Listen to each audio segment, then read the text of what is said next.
நமக்கு முருகாசரணம். சாய் சச்சரித்திரம் அத்தியாயம் 15. நாரத இசைமுறை. சோல்கரின் சர்க்கரை இல்லாத தேநீர் 2 பள்ளிகள். ஸ்ரீயடியில் ராமநவமி திருவிழாவை பற்றி 6வது அத்தியாயத்தில் குறிப்பிட்டதை நூலை கற்போர் நினைவு கூர்ந்தறியலாம்.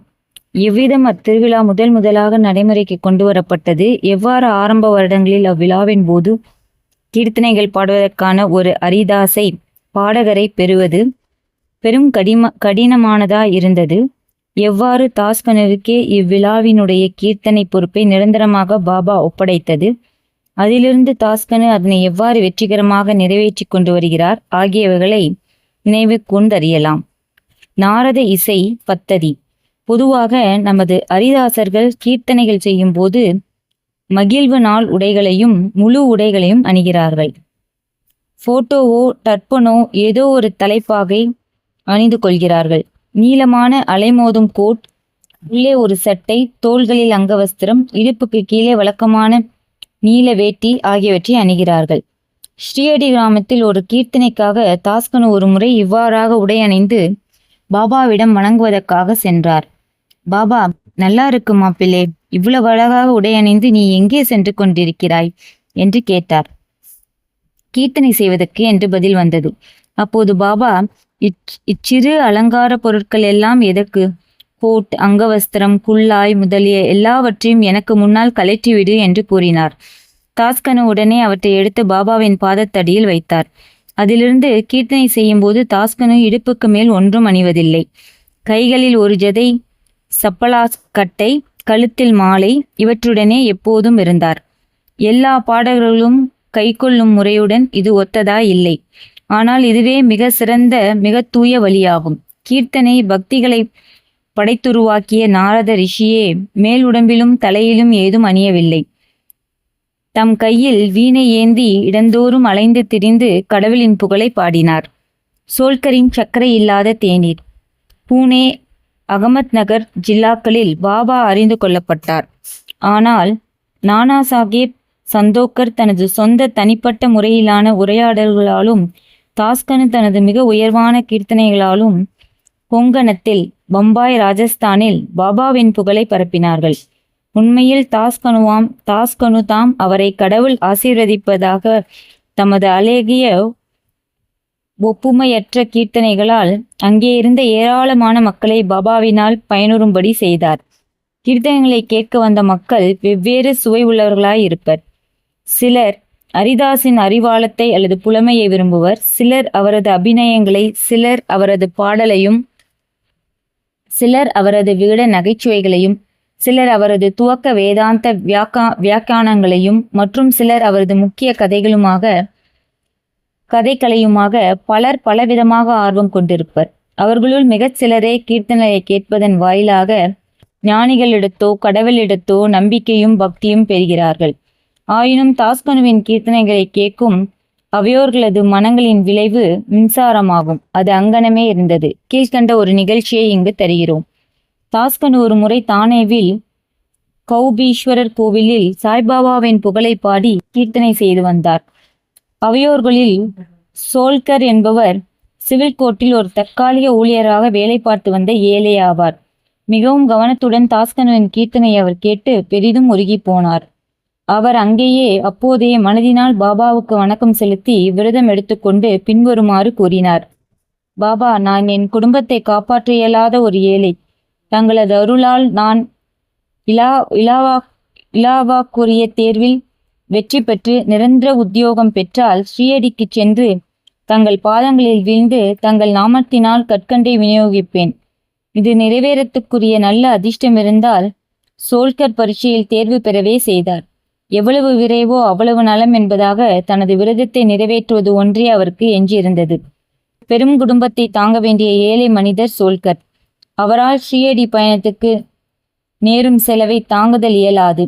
தானே ஜில்லாவில் உள்ள நானே காட்டேயோ அல்லது சத்யாரி மலைத்தொடரையோ கூட ஒருவன் எளிதில் கடந்து விடலாம். உப்புரக்காட்டை, அதாவது வீட்டின் தலைவாயிலை ஒரு ஏழை மனிதன் கடப்பது என்பது மிக மிக கடினமானது. எவ்வளவு விரைவில் தனது விரதத்தை பூர்த்தி செய்ய முடியுமோ அவ்வளவு விரைவில் பூர்த்தி செய்ய ஆவலும் கவலையும் முற்ற சோல்கர் தனது செலவை குறைத்து சிக்கனப்படுத்தி பணத்தை சேகரிக்க தீர்மானித்தார்.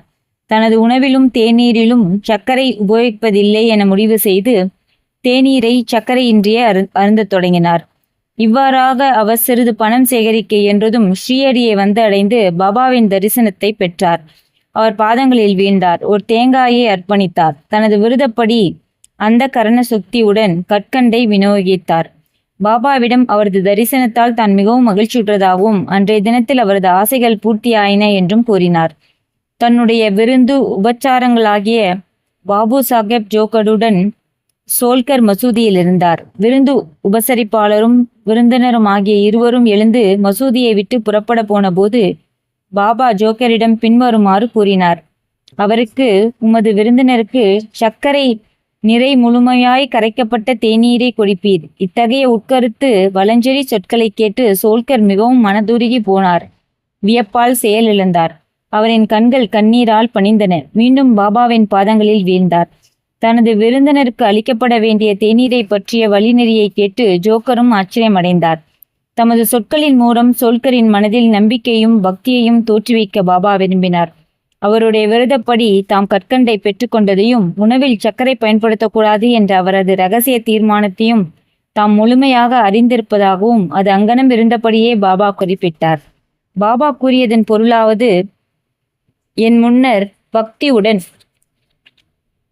உங்களது கரங்களை நீட்டுவீர்களானால் உடனேயே இரவும் பகலும் உங்களுடன் கூடவே நான் இருக்கிறேன். இவ்வுடம்பால் நான் இங்கேயே இருப்பினும் 7 கடலுக்கப்பால் நீங்கள் செய்வதையும் நான் அறிவேன். இந்த பரந்த உலகின் கண் நீங்கள் விரும்பியபடி எங்கு வேண்டுமானாலும் செல்லுங்கள். நான் உங்களுடனே இருக்கிறேன். உங்களது இதயமே எனது இருப்பிடம். நான் உங்களுக்குள்ளேயே இருக்கிறேன். உங்களது இதயத்துக்குள்ளும் அதை போன்ற சகல ஜீவராசிகளின் இதயத்துக்குள்ளும் இருக்கும் என்னையே எப்போதும் வணங்குவீர்களாக. என்னை இங்கனமாக அறிபவர் உண்மையிலே ஆசீர்வதிக்கப்பட்டவரும் அதிர்ஷ்டசாலியும் ஆவர். இவ்வாறாக எவ்வித அழகிய முக்கியமான நீதி பாபாவினால் சோல்கருக்கு உபதேசிக்கப்பட்டது. 2 பள்ளிகள். 2 சிறிய பள்ளிகளின் கதையுடன் இவ்வத்தியாயத்தை முடிப்போம். ஒருமுறை பாபா மசூதியில் அமர்ந்திருந்தார். ஒரு பக்தரும் அவர் முன்னர் அமர்ந்திருந்தார். ஒரு பள்ளி டிக் டிக் துடிப்பை விளைவித்தது. ஆச்சரியத்தால் உந்தப்பட்ட அவர், பள்ளியின் இத்துடிப்பு ஏதேனும் பின்விளைவு காட்டுதல் குறிக்கிறதா? அது நல்ல அடையாளமா அல்லது தீய சகுனமா என்று பாபாவை கேட்டார்.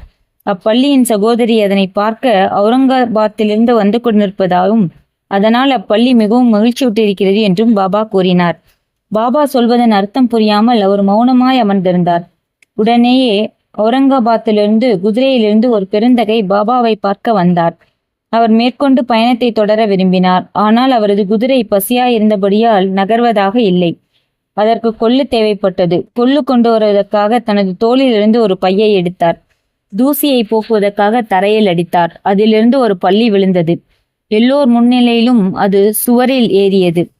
கேள்வி கேட்ட பக்தரிடம் அப்பள்ளியில் நன்றாக கவனிக்கும்படி பாபா கூறினார். அது உடனே தனது பெருமையான நடையுடன் தன் சகோதரியை நோக்கி சென்றது. நீண்ட காலத்துக்கு பின்னர் இரண்டும் சந்தித்தன. ஒன்றை ஒன்று முத்தம் கொடுத்து கட்டி அணைத்து கொண்டன.